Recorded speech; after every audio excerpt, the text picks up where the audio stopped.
à chacun. Voilà pour cette méditation, je vous invite à un court voyage dans l'histoire de la ville. L'histoire de la ville nous est racontée dans la Bible. Qu'est-ce que la ville ? C'est la manifestation visible d'une société, d'un système. Ça l'était beaucoup à l'époque, beaucoup moins maintenant, puisqu'un pays, une nation, a plusieurs villes, dont une capitale. D'où vient la première ville ? Caïn tue son frère. Caïn s'enfuit de la face de Dieu. Caïn est condamné à être errant.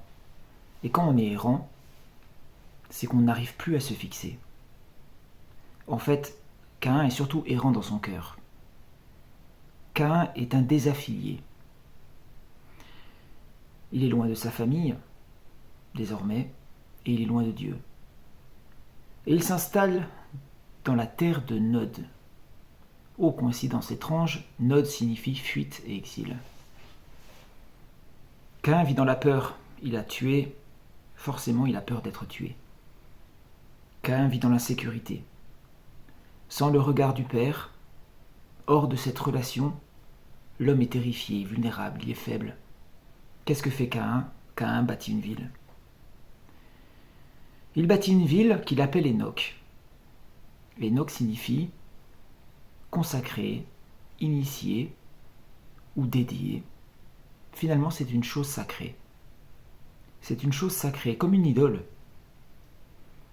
Et c'est intéressant de voir qu'il donne à son fils le même nom que sa ville. On dirait qu'un père n'engendre plus simplement une personne, un individu, mais aussi un système, mais aussi des choses. Les choses et le système et les personnes se confondent. Est-ce la naissance du matérialisme ? Ensuite, on avance un peu plus loin et voilà un autre homme qui a un problème avec son père. C'est Cam. Cam voit la nullité de son père. Il en ressent une certaine fierté, en tout cas, il semblerait, il le raconte aux autres, et Noé le maudit. Il deviendra l'esclave de ses frères. Toute cette lignée est maudite. Un esclave, c'est moins qu'une personne, c'est une chose qu'on utilise comme un outil. Et que font les descendants de Cam ? C'est intéressant, ils bâtissent des villes, ils deviennent des grands bâtisseurs. Comme pour trouver leur valeur, leur identité, leur force dans leur construction. Descendants de Cam, Cush, qui a régné sur Babel, Nimrod. Alors c'est Nimrod qui a régné sur Babel. Grand chasseur contre l'Éternel. La tradition raconte que c'était des rois impies qui ont été profondément idolâtres, mais ils ont bâti beaucoup de villes, dont Ninive. Et enfin on arrive à Babel, à cet épisode très célèbre de la tour de Babel. Alors on parle souvent de la tour, mais c'est dommage parce que c'était pas simplement une tour, c'était aussi une ville.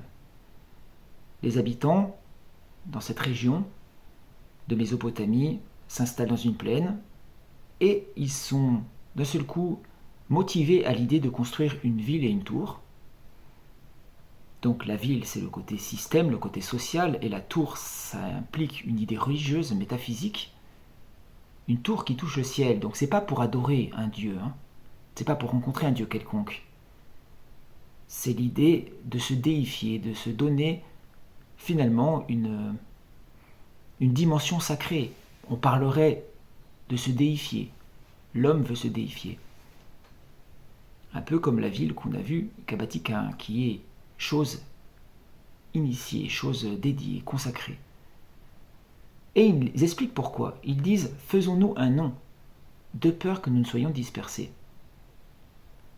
L'idée de se faire un nom est vraiment au cœur de l'esprit de Babylone et au cœur de l'esprit du monde. L'homme, loin de Dieu, se fabrique sa propre identité.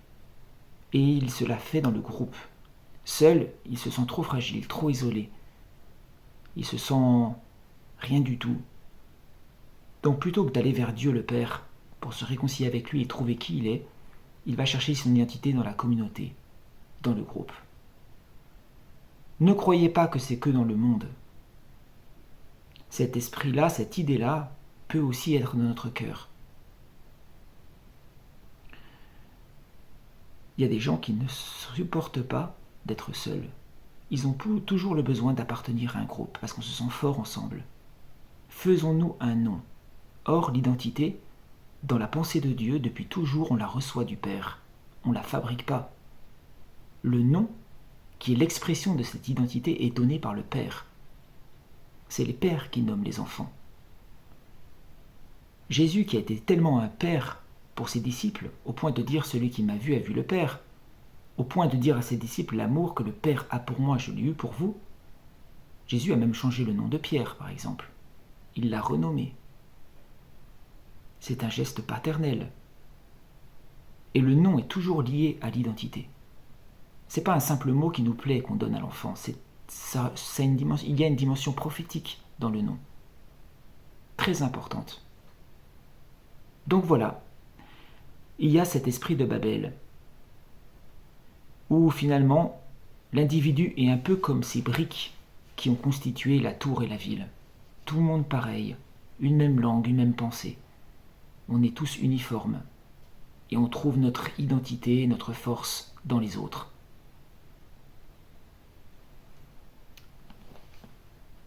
Que dit Paul dans l'Épître aux Éphésiens ? À cause de cela, je fléchis les genoux devant le Père, duquel toute famille est nommée dans le ciel et sur la terre. On pourrait traduire aussi duquel toute famille tire son nom. Dans ce petit verset d'Éphésiens, Paul nous révèle ce qu'est le royaume de Dieu, qui s'oppose complètement à l'esprit de Babylone. C'est un royaume composé de familles.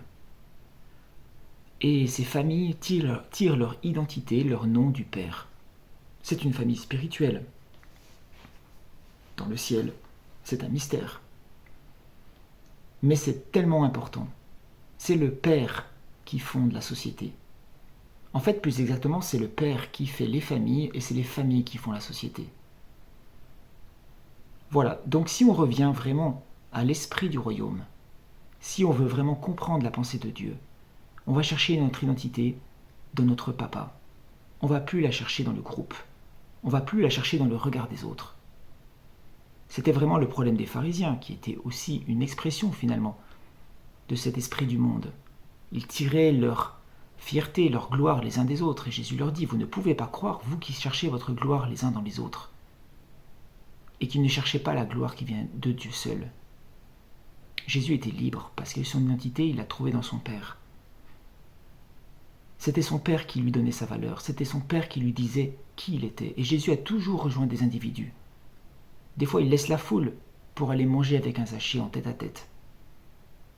Jésus était libre. Voilà, je vous laisse pour cette fois, et je vous souhaite à tous une excellente semaine. Que cette identité, cette intimité avec Dieu notre Père puisse grandir chaque jour. À bientôt.